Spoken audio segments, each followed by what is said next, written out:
Nanti kulah kau tengok, kasih jawaban cepat-cepat ya. Ya, kalau padi katakan padi, jangan sampai tetampi-tampi. Kalau jadi katakan jadi, jangan sampai tenanti-nanti. Itu gimana? Bisa? Pak, selama ini saya memang udah nengok dia, tapi dari jauh nampak saya cantik. Begitu dekat, tak jadilah Pak. Dah, yang kau ceritakan ke yang lain ya. Nanti hancur dunia persilatan. Kalau tidak jadi jangan kecewa. Kenapa? Bunga bukan setangkai, kumbang bukan seekor, patah tumbuh hilang berganti, hilang satu tumbuh seribu. Apa disedihkan? Alah, perempuan macam laki-laki macam itu banyak. Kalau ditanya orang, gimana? Kecewa nggak jadi sama dia? Kecil lah. Di dalam kamar baru kau nangis. Oleh sebab itu maka kalau nikmat ini tidak disyukuri, apa kata Allah? La in kafartum, kalau kamu tidak bersyukur, inna azabi lasyadid, azabku amat sangat menyakitkan. Saya suka sekali memarahi anak saya. Bapaknya lah kalau berani. Pak Ustadz, apa amalan agar bisa menahan marah dengan anak?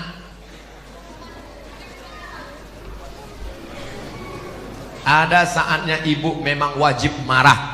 Ibu mesti bertanya, kamu pulang jam berapa, jalan sama siapa, uang mana, kunci motor mana. Harus marah. Jangan nanti ada ustadz yang ceramah, kita harus sabar sama anak. Anak kita dibawa jam 12 malam, sabar. Anak kita pulang sampai pagi, sabar. Anak kita pulang hamil 3 bulan, sabar. Itu bukan sabar, goblok.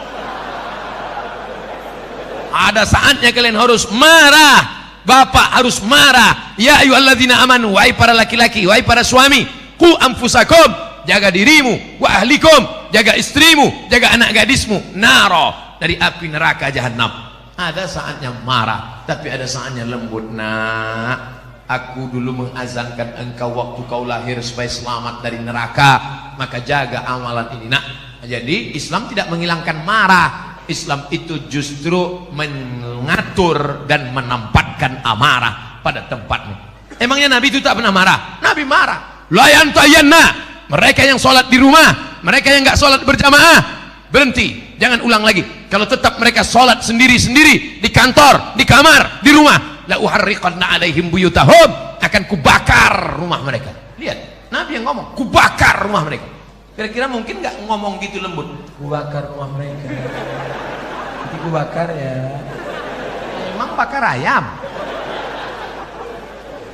Jadi kalau saya nampak bersuara keras menggelegar, saya bukan marah, saya sedang ingin umat ini sadar tentang hukum-hukum Allah. Shalli ala Nabi. Apa kriteria memilih pemimpin negara? Nggak banyak-banyak, 2 saja. 1, ayat Al-Quran, innallaha ya'murukum an tu'addul amanat, amanah. Yang kedua, wa idza hakamtum bainan nas an tahkumu bil adl, hendaklah dia adil. Tolong video saya jangan dipotong, jangan seret-seret saya ke politik. Saya bukan orang politik. Saya mau ditawari jabatan apapun saya tak mau. Ustadz mau jadi duta, tidak mau. Mau jadi menteri, tidak mau. Ustadz mau jadi sekretaris, tidak mau. Ustadz mau jadi apa sebetulnya? Wapres saja aku tak mau.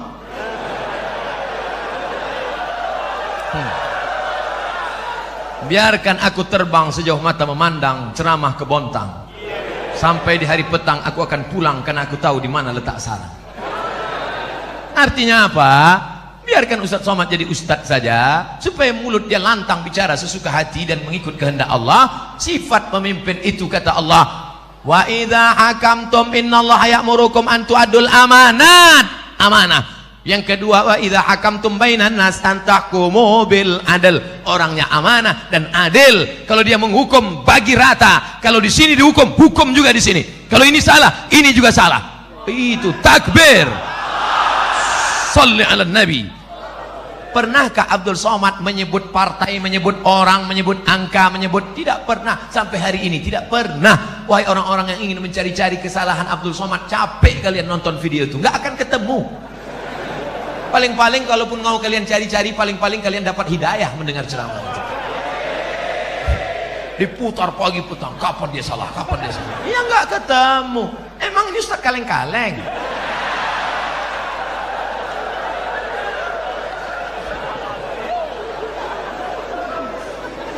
Kak Ustadz, tolong jelaskan bagaimana cara hijrah yang sesungguhnya. Hijrah itu mudah aja, ambil pakaian, pindah.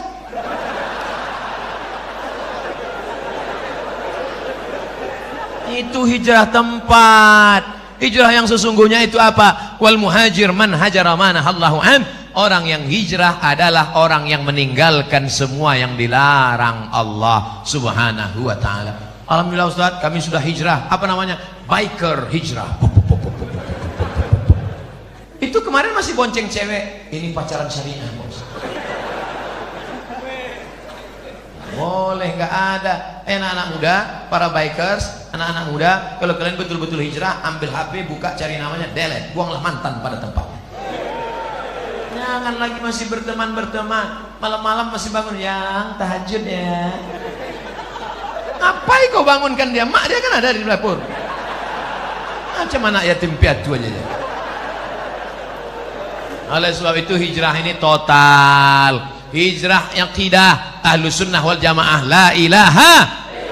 Yang sebelum ini belum hijrah, akidahnya rusak, kemana-mana percaya batu cincin.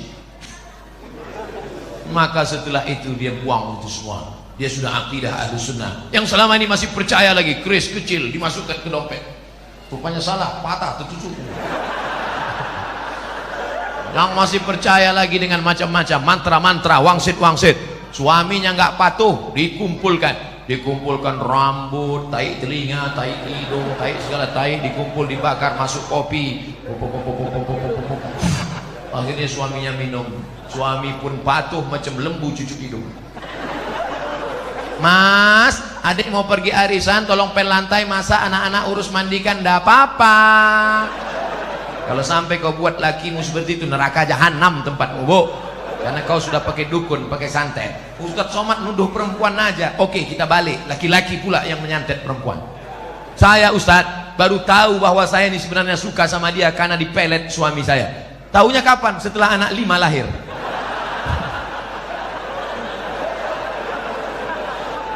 Gara-gara siapa? Kalian juga yang salah.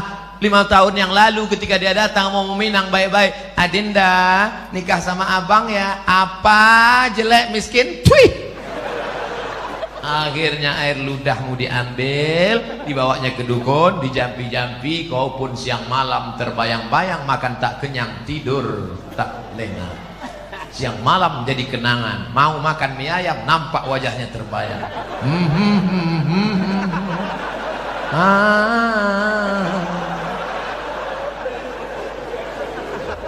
Apa mau dikata, nasi sudah jadi tai ayam. Jangan lagi hijrah masalah akidah, hijrah ekonomi, beralihlah ke Bangkal Timtara Syariah. Kenapa Ustaz sebut itu? Kalian orang Kaltim, maka gunakan aset daerah yang syariah, maka beralihlah ke bank syariah supaya selamat daripada riba. Ideologi, politik, sosial, ekonomi, betul-betul hijrah. Selama ini nggak sholat. Alhamdulillah suami saya sejak dengar ceramah Ustaz Somad sudah hijrah. Oh, sholatnya rajin sekarang Pak Ustaz. Sholat apa? Sholat Jumat. Sholat kok cuma hari Jumat? Sholat zuhur, sholat asar, sholat maghrib, sholat isya, sholat tahajud, sholat duha, sholat qabliyah, sholat ba'diyah, sholat witir. Minta ampun kepada Allah atas segala silap dan salah kita. Mudah-mudahan Allah menerima hijrah kita insyaallah. Ya ayyuhalladzina amanu, hai orang beriman, tubu ilallah, taubatlah kepada Allah, taubatan nasuha, taubat nasuha. Apa saja bukti Islam adalah agama yang benar? Kenapa Allah membiarkan orang-orang membuat agama-agama yang lain? Kenapa enggak orang itu Allah hilangin aja? Hal apa yang dapat kita lakukan meningkatkan keimanan kita pada Allah Subhanahu wa taala? Kira-kira sulitkah bagi Allah meratakan orang yang tidak beragama dengan agama Allah? Innama amruhu iza arada syai'an ayakula lahu kun. Ada yang mati ditelan bumi, Qarun.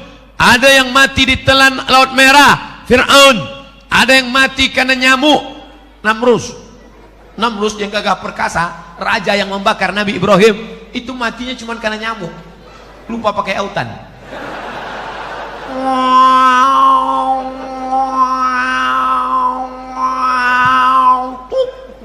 Mati.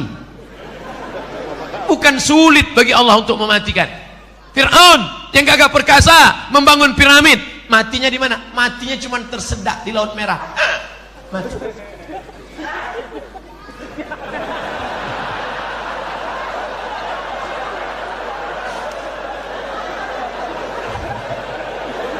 Oleh sebab itu maka kenapa Allah membiarkan? Pertanyaan anakku, pertanyaan saudaraku, ini pernah saya tanyakan kepada Profesor Dr. Syekh Muhammad Jibril, guru besar tafsir di Universitas Al-Azhar Kairo. Syekh, kaum Ad mati, kaum Samud mati, kaum Madian mati. Mengapa Bani Israel tidak mati, Syekh? Apa kata Syekh Muhammad Jibril tersenyum melihat saya? Anakku, kalau Allah membinasakan Bani Israel, lalu kau masuk surga pakai tiket apa? Kalau Allah menghancurkan Bani Israel di Palestina, lalu kau masuk surga pakai tiket apa? Ini Allah biarkan supaya dia menjadi jihad kita. Orang Melayu masih ada yang belum Islam. Supaya apa? Supaya Abdul Somad masuk ke hutan membawa bantuan setiap bulan Februari, setiap bulan Agustus, membuat sekolah tahfiz. Untuk apa? Supaya negeri itu menjadi negeri Islami dan kita berperan dalam dakwah. Abdul Somad di Masjid Al-Kausar ini bukan dakwah, karena ini orang baik semua. Yang dakwah itu kemana? Berdakwah kepada orang yang belum mengenal Allah, berdakwah kepada orang yang belum bersyahadat, ajak mereka ke jalan Allah, dari jalan setan ke jalan Allah, dari jalan yang tidak diridhai Allah, dari jalan maksiat ke jalan taat. Itulah dakwah. Jadi kenapa Allah biarkan? Supaya kita mendapatkan pahala dakwah jihad fi sabilillah. Mana adrenalin dakwahmu? Mana semangat dakwahmu? Bangkitkan. Teman-teman yang belum hijrah, ajak dia hijrah. Tetangga yang belum sholat, ajak dia, ketuk pintunya. Assalamualaikum. Waalaikumsalam. Bapak belum sholat? Terserah saya, mau sholat mau nggak, apa urusan kamu? Pak, jangan kasar gitulah Pak. Pergi sana. Besok datang lagi. Pak, ayo ke masjid. Jangan ajak ke masjid. Kau belum lahir, aku udah lahir. Hari ketiga datang lagi. Pak, ayo ke masjid. Jangan ajak saya. Nanti Bapak kalau mati kami campakkan ke sungai ya. Nah, Bapak ke masjid apa enggak?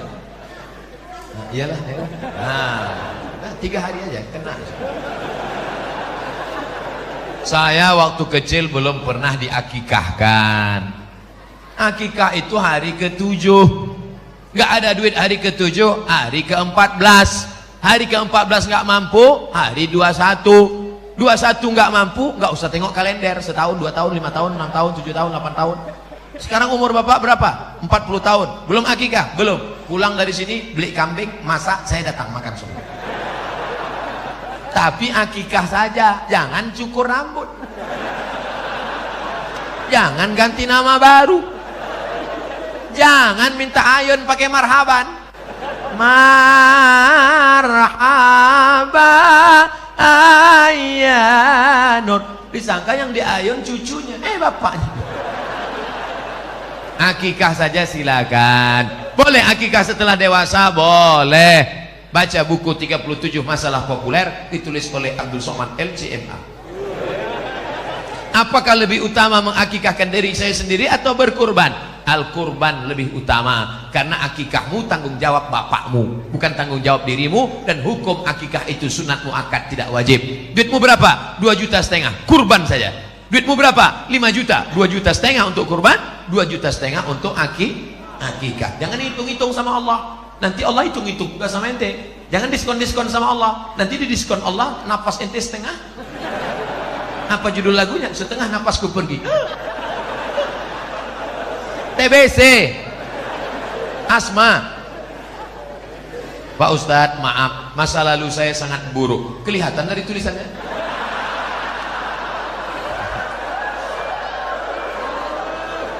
Sekarang saya lagi memperbaiki, Pak Ustadz. Bagus. Tak ada orang yang tak pernah bersalah, saudaraku. Orang yang baik bukanlah orang yang tak pernah bersalah. Orang yang baik adalah orang yang pernah bersalah dan memperbaiki kesalahannya. Lagu Roma. Tapi terkadang masih kepikiran masa lalu dan membuat niat baik ngedown. Nah, bagaimana cara agar kita tidak berpikir ke masa lalu? Jangan terlampau melihat spion ke belakang sampai kau lupa ada harimau di depan.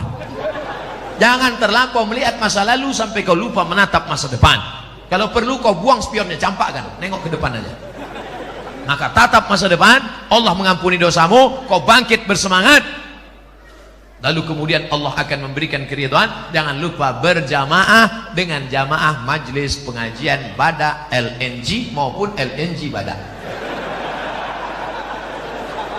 Jangan sendirian.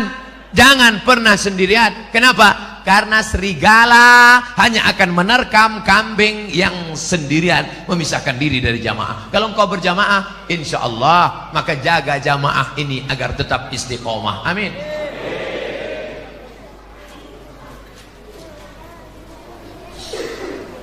Apa perbedaan bank syariah dengan bank konvensional? Bank syariah akadnya dua. Pertama, mudharabah bagi hasil. Yang kedua, murabahah permodalan syariah. Oleh sebab itu keuntungannya itu berdasarkan keuntungan bersama. Contoh, kalau dia tidak pakai bank pribadi. Pak, pinjam uang Bapak 100 juta, mau apa? Saya mau ternak puyuh. Nanti kalau untung kita bagi, untung 150 juta, pulangkan modalnya 100, yang 50 dibagi 2, pulang 125, maka keuntungan 25 untuk bagi 2, 25 untuk yang modal, 25 untuk yang mengusahakan. Maka setelah engkau pinjami saudaramu 100 juta, doamu lebih khusyuk daripada sebelumnya. Begitu kau lihat mendung, takut puyuhnya mati, ya Allah, jangan sampai puyuh-puyuh itu mati. Karena kalau sampai puyuh itu mati, duitku hilang 100 juta. Itulah bedanya dengan konvensional. Ketika engkau tukang kredit konvensional, ini duit 100 juta, pakai, untung atau buntung, yang penting uangku pulang, bunga 10%. Maka dalam ekonomi syariah ada akhlak, ada doa, ada harapan. Ketika engkau pergi ke Jakarta, satu pesawat, Bapak mau kemana? Mau ke Jakarta. Dari mana? Dari Bontang. Sama dengan saya, sama. Bapak keahliannya apa? Saya ahli ternak burung. Boleh datang ke tempat saya? Untuk apa? Untuk pelatihan burung-burung puyuh. Maka diadakan pelatihan. Kenapa? Ada kepedulian. Karena engkau takut burungnya mati. Tiba-tiba pas diteliti, tidak ada satu puyuh pun bertelur. Kenapa? Rupanya sarang puyuh dekat airport. Puyuh stres. Mendengar pesawat tiap hari. Datang bapak pelatihan, ini puyuhnya tidak bertelur karena stres.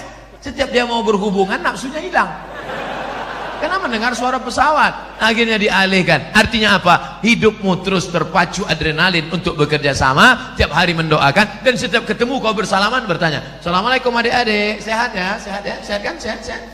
Kau tanya sehatnya tiap hari. Kenapa? Karena kalau sampai dia sakit, mati duitmu nggak balik.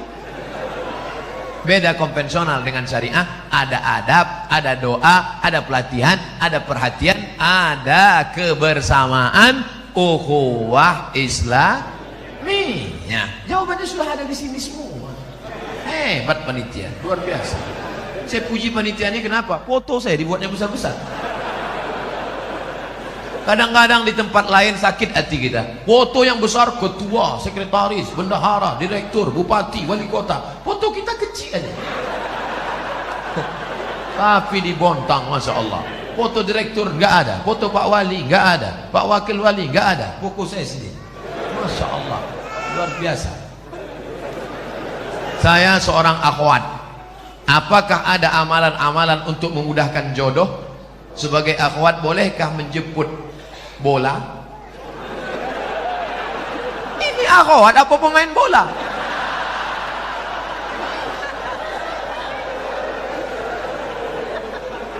Maksud dia, boleh nggak menawarkan diri pada orang soleh? Saya tidak menjawab, saya cerita, bapak ibu jawab. Ketika Nabi sedang tausiah, tiba-tiba tegak seorang perempuan. Apa kata perempuan itu? Inni wahabtu laka nafsi, I give myself for you. Sekarang saya tanya, bolehkah menawarkan diri untuk orang soleh? Lihat cerdasnya jamaah. Kita cukup sebutkan dalil, dia sudah. Maka kata ulama, boleh menawarkan diri pada orang yang soleh dengan syarat dia tidak mengumbar itu kepada orang lain sehingga menyebabkan malu. Dalil kedua, istri Nabi Khadijah, dia pakai ekonomi syariah. Khadijah punya barang yang membawakan barang dagangan itu seorang pemuda ganteng bernama Muhammad sallallahu alaihi. Setiap barang dibawa laku keras. Akhirnya Khadijah nanya, ini yang selalu laku keras mana orangnya? Itu dia.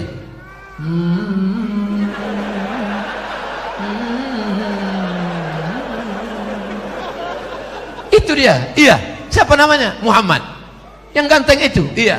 Maka kata Khadijah, diutuslah seorang laki-laki. Coba tanya dia, mau nggak dia nikah sama saya? Ditanyalah, hai Muhammad sallallahu alaihi wasallam. Ya, itu tuan yang punya barang-barang kita selalu kita bawa, dia mau sama kamu. Itu dalil boleh perempuan menawarkan, tapi melalui wali. Wahai adikku akhwat, engkau punya wali 6. Ayah, datuk, kakek, abang, adik, abang ayah, adik ayah, pakcik. Maka kau sampaikan supaya dia ngomong ke sana. Nah, siapa dia orangnya? Itu Pak Ustaz, anak remaja masjid di Al-Kausar itu. Kasih tahu. Dek, ya. Mau datang ke rumah saya? Ada apa, Pak? Datang bertamu, minum-minum aja sore. Datanglah. Nanti keluarlah ente bawa mani.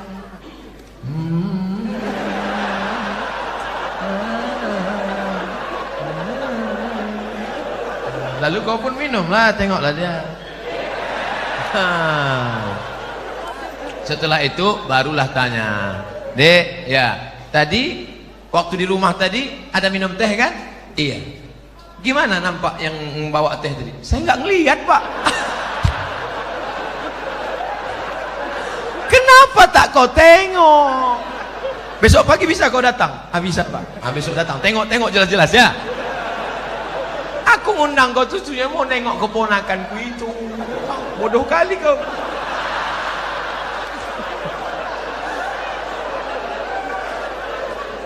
Setelah itu sampaikanlah kepada dia. Nanti kulah kau tengok, kasih jawaban cepat-cepat ya. Ya, kalau padi katakan padi, jangan sampai tetampi-tampi. Kalau jadi katakan jadi, jangan sampai tenanti-nanti. Itu gimana? Bisa, Pak. Selama ini saya memang udah nengok dia, tapi dari jauh nampak saya cantik. Begitu dekat, tak jadilah, Pak. Dah, yang kau ceritakan ke yang lain ya. Nanti hancur dunia persilatan. Kalau tidak jadi jangan kecewa. Kenapa? Bunga bukan setangkai, kumbang bukan seekor, patah tumbuh hilang berganti, hilang satu tumbuh seribu. Apa disedihkan? Alah, perempuan macam laki-laki macam itu banyak. Kalau ditanya orang, gimana? Kecewa nggak jadi sama dia? Kecil lah. Di dalam kamar baru kau nangis.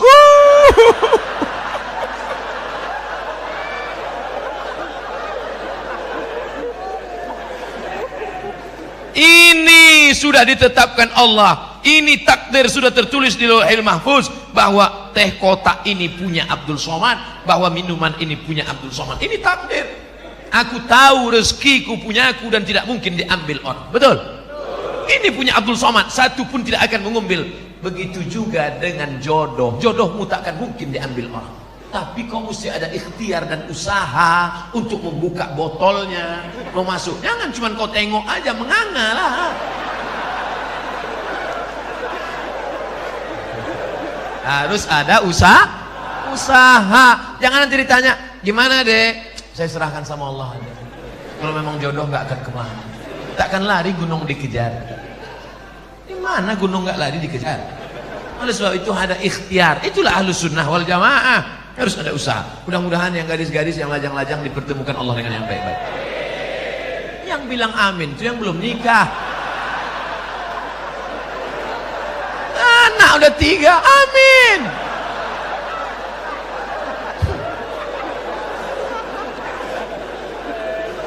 Nah, oleh sebab itu maka indah adik-adikku yang lajang. Indah kalian nanti bercerita ke anak-anak. Papa, ya, papa ketemu mama dulu di mana? Waktu itu ada ustadz datang ke masjid LNG Bada atau Bada LNG,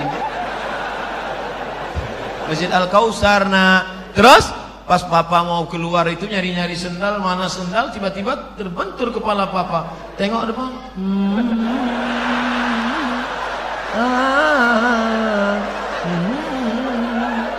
Nah, itulah mamamu. Indah. Sekarang banyak laki-laki tak bisa bercerita indah dengan anaknya. Papa, ya, gimana jumpa mama dulu? Salah sambung.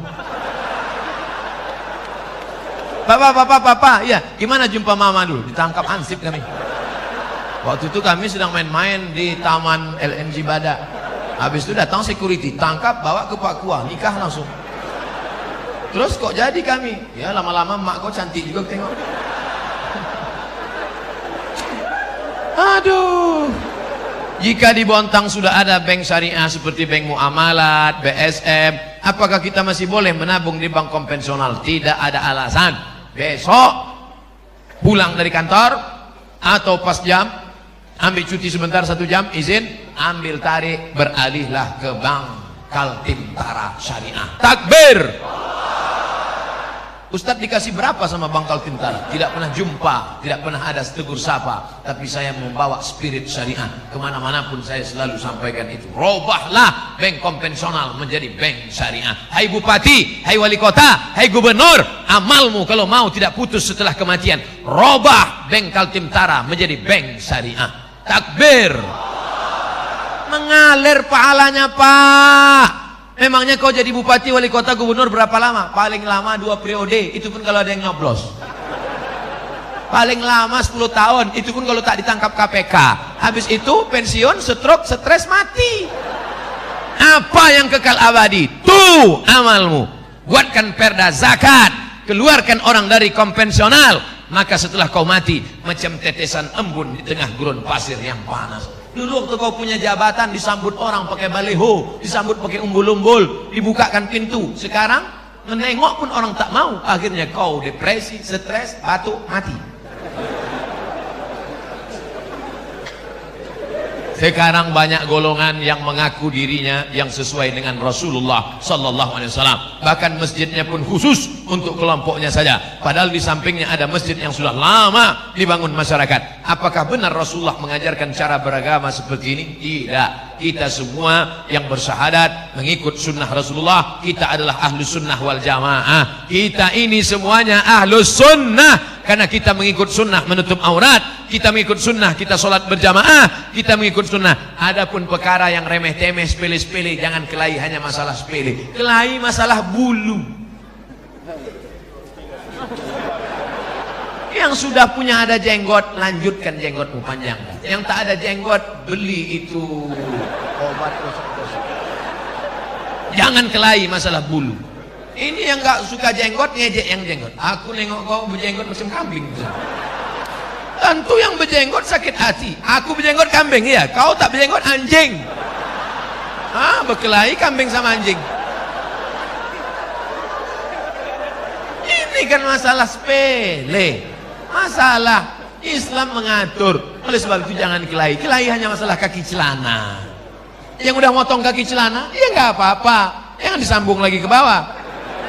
Ini masalah khilafiyah. Jangan diajak yang udah motong. Aku nampaknya ente sejak hijrah ini bertambah tinggi nampaknya. Itu dia sakit hati. Bagus dia potong kaki celana supaya tidak nginjak ayam. Tapi yang kaki tertutup begini, ya bilang, nanti jumpa sama orang. Dulu kita jumpa sama orang salaman, sekarang aneh gitu. Neraka. Manjarra thawbahu khuyala. Kalau mata kakinya tertutup, kalau sombong. Kalau nggak sombong nggak apa-apa, kata Imam Nawawi. Kalau nggak sombong nggak apa-apa, kata Imam As-Suyuti. Kalau nggak sombong nggak apa-apa, kata Syekh Atiyah Saqar. Kalau nggak sombong nggak apa-apa, kata Imam Sun'ani dalam Subulus Salam.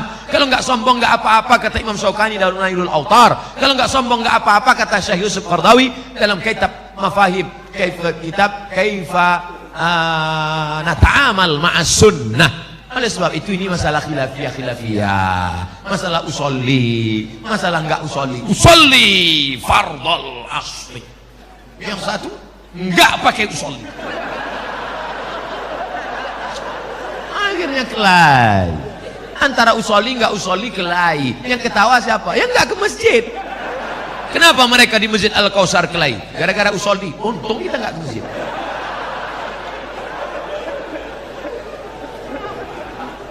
Mari kita jaga persatuan. Maka judulnya Masya Allah, Ukhuwah Islamiyah. Mau NU, mau Muhammadiyah, mau Al-Wasliyah, mau Perti, mau Persis, kita semua saudara. Asyhadu an la ilaha illallah wa asyhadu anna Muhammadan Rasulullah. Tapi kalau ada yang mengatakan ternyata setelah Nabi Muhammad itu ada Nabi lagi ke-26, itu bukan saudara kita. Itu harus diajak masuk Islam lagi, ulang syahadat. Karena la nabiyya ba'dah, tak ada nabi sesudah Nabi Muhammad. Siapa nabinya?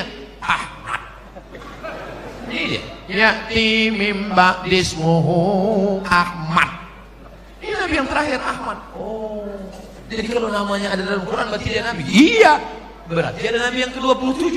Siapa dia? Nasrullah. Ini dia. Iza jaa ke-27. Berarti ada nabi yang ke-28. Ini yang terakhir. Ini ayatnya. Qul huwallahu ahad, Allahu. Ini dia. Nabi ke-28. Orang-orang yang nyeleneh ini jangan dilawan, kerjain aja. Ini Nabi ke-28.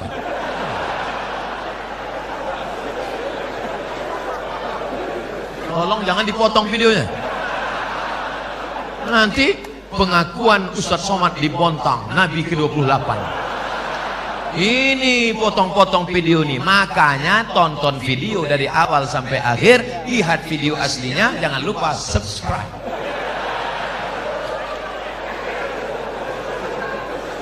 Kertas terakhir. Pak Ustadz, kami sudah 8 tahun menikah. Alhamdulillah. Tapi belum diberikan anak. Na'udzubillah. Tolong minta didoakan agar cepat dikasih keturunan yang soleh. Kira-kira sulitkah bagi Allah membuat engkau hamil? Tidak. Ustadz Somad, saya menikah sudah 8 tahun tidak punya anak. Tapi terakhir sekarang punya anak. Kenapa? Rupanya diganggu jin. Masuk jin ke dalam perut rahim, sehingga sperma dengan sel ovum tidak pernah bertemu, dihalangi oleh jin. Kisah nyata teman kaya Qori. Akhirnya setelah diruqyah di Jalan Sumatera, Riau, Pekanbaru bersama Ustadz Saifullah, walau di Kalimantan cari ustadz-ustadz yang bisa ruqyah. Akhirnya jinnya pergi, kabur, akhirnya hamil. Sekarang punya anak. Malah sekarang batuk aja hamil di sini. Gitu, hamil. Oleh sebab itu maka sudah divonis tidak mungkin hamil Ibrahim. Itu istrimu tidak mungkin hamil Ibrahim. Kenapa? Aqimah, karena dia mandul. Siapa nama perempuan itu? Sarah. Sarah sudah divonis. Semua perempuan berkata Sarah tidak mungkin punya anak. Akhirnya Ibrahim buka cabang, menikah dengan Hajar. Rabbana hablana minas salihin, Rabbi habli minas salihin. Umur Ibrahim 86 tahun, lahirlah anak bernama Ismail. 13 tahun setelah itu, umur Ismail 13, umur Ibrahim 99 tahun. Istri yang divonis mandul, mengandung. Akhirnya lahirlah anak laki-laki bernama Ishak. Oleh sebab itu jangan cepat-cepat buka cabang. Ternyata toko lama laku juga. Makanya Bu, nanti kalau bapak ngomong, Mas, nampaknya papa harus buka cabang. Ingat, ternyata setelah 13 tahun Sarah juga mengandung Pak. Jadi gimana? Kita tunggu 13 tahun lagi. Oleh sebab itu maka apa sebenarnya yang diinginkan Allah? Kadang sakit hati saya Pak Ustadz. Saya sudah nikah 8 tahun gak ada anak. Kawan saya nikah Januari, April punya anak.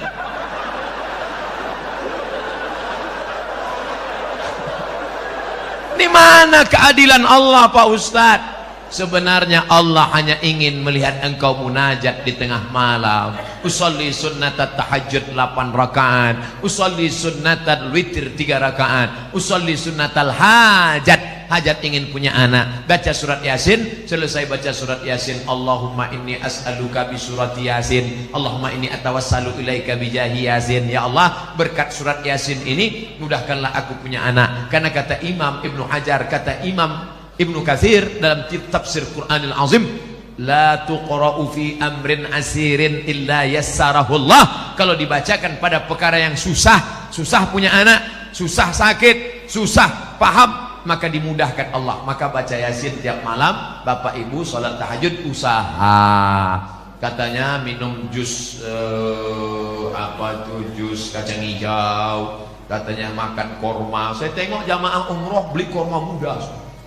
Beli korma muda. Saya nggak paham ini apa betul apa tidak. Lalu saya tanya sama yang jual itu, apa betul? Katanya aku pun tak punya anak. Ternyata orang ini sugesti aja, ikut-ikutan. Teman saya lama tak punya anak, ambil cuti 1 bulan ke Kairo, makan minum, ngaji, makan minum, punya anak. Rupanya selama ini sperma terganggu oleh WhatsApp. handphone masuk kantong, handphone signalnya terganggu, akhirnya sperma itu lemah, nggak kuat dia berenang. Makanya makan banyak, makan. Oleh sebab itu maka ada ikhtiar, ada usaha, ada doa dan tawakal. Mudah-mudahan yang belum punya anak diberikan Allah anak yang soleh dan soleh.